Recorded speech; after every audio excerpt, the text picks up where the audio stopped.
Welcome to Penrose Learning, where we make understanding easy. You start by opening the image and preparing a safe working layer. That means duplicating or unlocking the background, so you can always revert. Once done, you select Subject for an automatic mask, then refine edges in the Properties panel to capture hair and fine details. Make sure to view the selection at 100% to confirm accuracy. This step saves time later. Finally, convert the selection to a layer mask so you can non-destructively edit the background replacement. You now refine the mask and bring in the replacement background.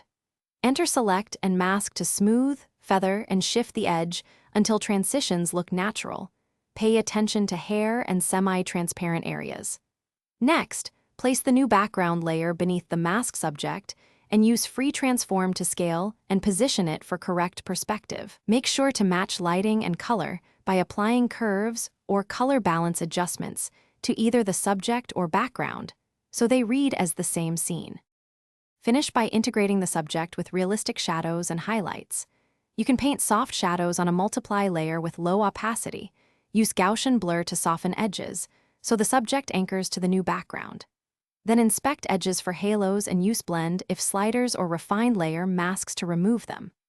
Finally, export a flattened JPEG or PNG for delivery and save a layered PSD so you can tweak masks, color grading, or background placement later.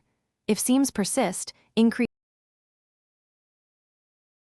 Thanks for watching. If this was helpful, leave a like and consider subscribing. See you next time.